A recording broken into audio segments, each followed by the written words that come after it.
नमस्कार, दर्श न्यूज देख रहे हैं आप और मैं हूं आपके साथ दक्षा प्रिया। बीपीएससी से जुड़ी इस वक्त की बड़ी खबर सामने आ रही है, जहां पर बीपीएससी की परीक्षा को रद्द कर दिया गया है। जी हां, ठीक सुना है आपने। बीपीएससी की जो परीक्षा हुई थी और पेपर लीक का मामला सामने आया था। बापू परीक्षा परिसर जो परीक्षा केंद्र था, वहां पर जो परीक्षा ली गई है उसे रद्द किया गया है और 12,000 बच्चों की एक बार फिर से परीक्षा ली जाएगी। इसकी जानकारी खुद बीपीएससी के चेयरमैन रवि मनु भाई पटेल, माफ कीजिएगा, परमार देते नजर आ रहे हैं। और जिस तरीके से बीपीएससी को लेकर के खूब हंगामा हुआ था पिछले दिनों और खूब जो छात्र थे वो सड़कों पर हंगामा करते नजर आए थे, अब ऐसे में जांच एजेंसियां भी लगी हुई है और लगातार जांच की जा रही है, क्योंकि बीपीएससी की तरफ से दावा किया जा रहा था कि कुछ असामाजिक तत्वों ने ये भ्रांति फैलाई है कि पेपर लीक हुआ है। सच में ऐसा कुछ नहीं है और ऐसे में लगातार इस पर जांच चल रही है। लेकिन फिलहाल पेपर जो लीक हुआ था उसको लेकर के बातें सामने आई थी। अभी जो बीपीएससी के चेयरमैन है इसको लेकर के तमाम जानकारियां देते नजर आ रहे हैं। क्या कुछ कहते नजर आ रहे हैं बिहार लोक सेवा आयोग के चेयरमैन रवि मनु भाई परमार, आइए आपको सुनाते हैं। पटना का जो बापू परीक्षा परिसर था उसमें हुए घटनाक्रम से आप लोग अवगत है। बड़े सारे वीडियो भी उसमें सामने आए हैं। चैनल ने भी उसको, सभी चैनलों ने उसको बड़े प्रमुखता से प्रकाशित किया था। और जो घटनाएं हुई है उससे साफ प्रतीत होता है कि अभ्यर्थियों के रूप में कुछ असामाजिक तत्व या उपद्रवी मिसक्रिएंट परीक्षा केंद्र में थे और उन्होंने षड्यंत्र पूर्वक परीक्षा को बाधित करने की कोशिश की। इस संबंध में आयोग ने जिला प्रशासन से और परीक्षा के केंद्राधीक्षक के प्रतिवेदन की मांग की थी।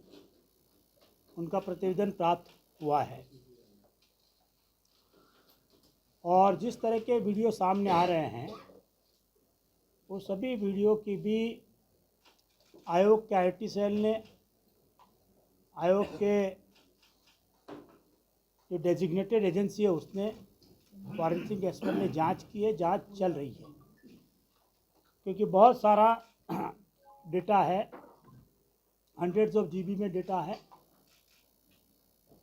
जिसके आधार पर जिन्होंने कानून हाथ में लिया, जिन्होंने परीक्षा कदाचार निवारण अधिनियम को प्रावधानों का उल्लंघन किया, भारतीय न्याय संहिता का उल्लंघन किया, आईटी एक्ट का उल्लंघन किया, उनके खिलाफ उनकी पहचान करके कार्रवाई की जाएगी। इस संबंध में जिला पदाधिकारी ने भी प्रतिवेदित किया है कि एसएसपी पटना के लेवल पर 2 टीम का गठन किया गया है और वो लोगों की पहचान कर रही है। आयोग ने अपनी टीम से पहचान कराई है, उसमें करीब 25-30 लोगों की पहचान हो चुकी है। आयोग उनके कारण पीछा करके शीघ्र आगे की कार्रवाई करेगा। आप अवगत है कि राज्य के 4,83,000 बच्चों ने इस परीक्षा के लिए आवेदन किया था और पटना का जो सेंटर था उसमें करीब 2 ब्लॉक में 12,000 अभ्यर्थी को भाग लेना था। एक ही केंद्र पर क्योंकि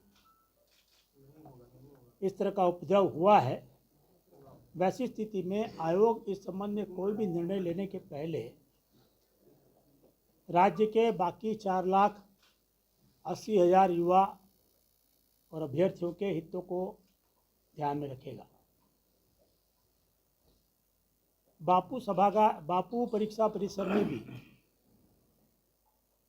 जो आप वीडियो देख रहे हैं उससे स्पष्ट होता है कि कुछ उपद्रवी तत्वों ने परीक्षा में क्वेश्चन पेपर लेट मिलने की शिकायत करते हुए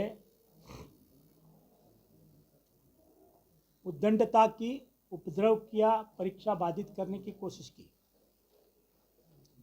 ये सामान्य प्रक्रिया है सभी सरकारी रिक्रूटमेंट एजेंसियों में, इंक्लूडिंग यूपीएससी, कि अगर अपरिहार्य कारणवश ऐसे फैक्टर जो आपके कंट्रोल में नहीं है, उसके चलते किसी एक परीक्षा सेंटर के किसी कमरे में 10 मिनट, 15 मिनट, 20 मिनट, आधा घंटे का विलम्ब होता है, तो वो परीक्षा कक्ष के विद्यार्थियों को, और अगर पूरे सेंटर में हुआ है तो पूरे सेंटर के विद्यार्थियों को उतना अधिक समय दिया जाता है। 10 मिनट, 15 मिनट, आधा घंटा, जितना विलम्ब हुआ है उतना। एक नॉर्मल प्रक्रिया है।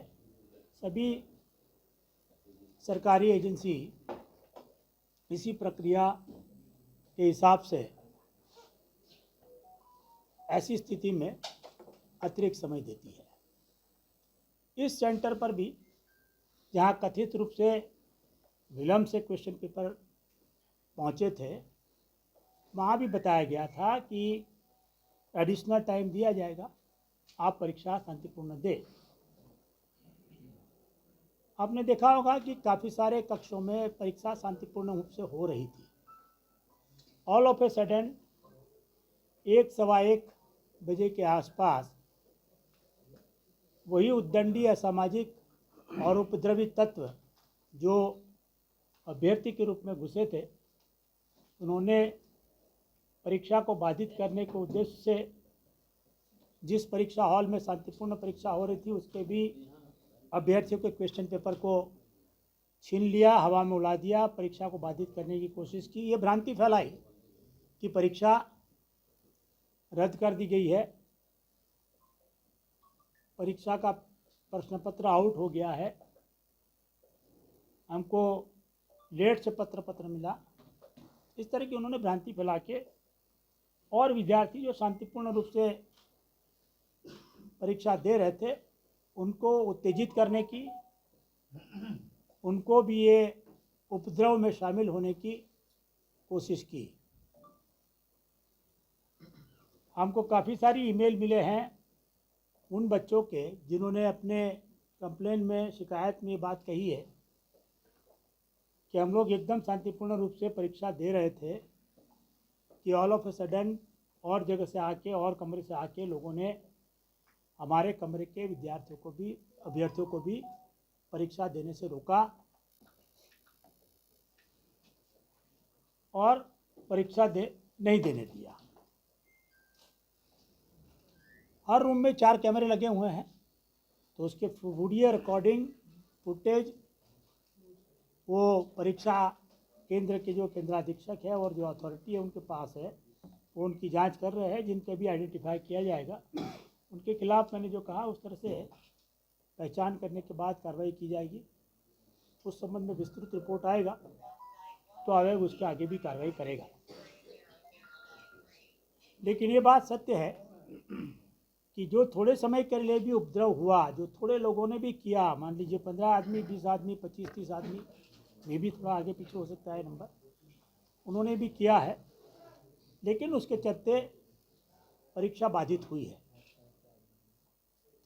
परीक्षा के अंत तक 2 बजे के आसपास ये भी देखने में मिला कि कुछ वीडियो सामने आए हैं जिसमें लोग परीक्षा केंद्र के अंदर मोबाइल के साथ वीडियो रिकॉर्डिंग कर रहे हैं, जबकि पूरा परीक्षा परिसर इस तरह के उपकरणों के लिए वर्जित है, उनको ले जाना अलाउड नहीं है।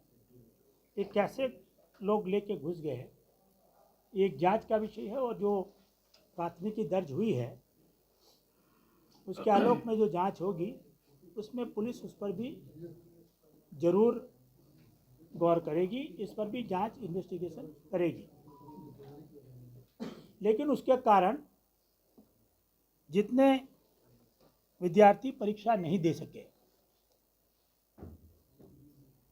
जितने अभ्यर्थी परीक्षा नहीं दे सके उनके प्रति भी आयोग की नैतिक जिम्मेवारी है कि कुछ तत्वों के कारण उनके बहकावे में ना आए, उनको अन्याय ना हो। तो आयोग ने केंद्राधीक्षक की रिपोर्ट, जिला प्रशासन की रिपोर्ट, आयोग के पदाधिकारियों ने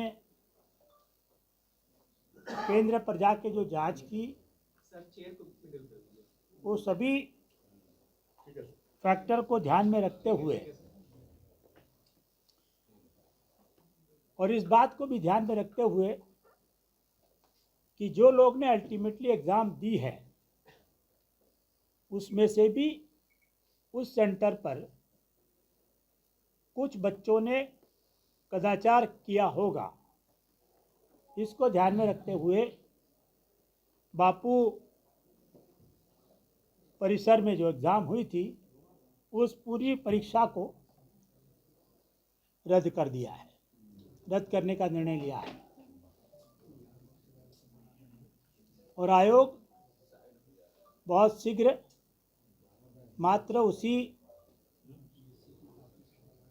परीक्षा केंद्र के परीक्षार्थियों के लिए नई परीक्षा लेने की तिथि की घोषणा करेगा। निश्चित रूप से ये निर्णय आयोग के लिए कठिन था, लेकिन 911 सेंटर के जो 4,75,000 या 80,000 अभ्यर्थियों ने शांतिपूर्ण रूप से परीक्षा दी थी, उनके हितों की आयोग अनदेखी नहीं कर सकता। उन्हें फिर से 3-4 महीने के लिए टॉर्चर नहीं कर सकता। साथ ही आयोग वो लोग को भी जिन्होंने इस अफरा तफरी में कदाचार कर परीक्षा दी है उस केंद्र पर, उनको भी लाभ लेने नहीं दे सकता। तो ये सभी हितों को ध्यान में रखते हुए आयोग ने निर्णय लिया है। मैं स्पष्ट कर देना चाहूँगा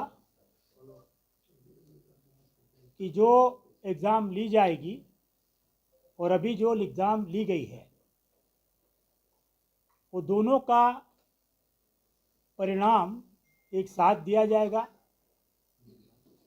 आगे आने वाली एग्ज़ाम के लिए अलग क्वेश्चन पेपर होगा, लेकिन आयोग नॉर्मलाइजेशन नहीं करेगा। तो दोनों परीक्षाओं के लिए जितने बच्चे अपीयर होंगे, उनका एक साथ अंत में परिणाम घोषित किया जाएगा। कृपया ऐसी कोई रूमर, भ्रांति या मिस इन्फॉर्मेशन फैलाने की कोशिश करता है तो उसको आप रोकें कि इसके कारण कोई नॉर्मलाइजेशन किया जाएगा। जहाँ तक वैसे बच्चों की बात है जो अभी तक चिन्हित नहीं किए गए हैं, पहचाने नहीं गए हैं, तो मैं स्पष्ट कर देना चाहूँगा कि ऐसे सभी उपद्रवी तत्वों की पहचान की जाएगी। जिनकी पहचान कर दी गई है उनको हम लोग सुकौस करके आगे की कार्रवाई करेंगे। आज से लेके ये एग्ज़ाम जब होगी, इसके बीच में अलग अलग सरकारी एजेंसियां इनकी पहचान करती रहेंगी। उन लोगों का कि हम लोग सुकौस करेंगे, और अगर ये पाया जाता है कि उन्होंने कानून हाथ में लिया है तो उनको डिबार करने की भी कार्रवाई करेगी। तो सुना आपने क्या कुछ कहते नजर आए हैं बीपीएससी के चेयरमैन। उन्होंने साफ तौर से कहा है कि बीपीएससी की परीक्षा जो बापू परीक्षा परिसर केंद्र में हुई थी उसे रद्द किया जाएगा और 12,000 बच्चों की परीक्षा एक बार फिर से ली जाएगी, और जो परिणाम होंगे वो परिणाम दोनों ही परीक्षा जो अभी हुई है और इसके बाद जो री एग्जामिनेशन होगा उसका परिणाम दोनों ही एक साथ सामने आएगा। तो वैसे में जिस बच्चों ने भी बीपीएससी की परीक्षा दी है उनके लिए एक बड़ी खबर है। कैमरा पर्सन शशि के साथ मैं दक्षा प्रिया, दर्श न्यूज़, पटना।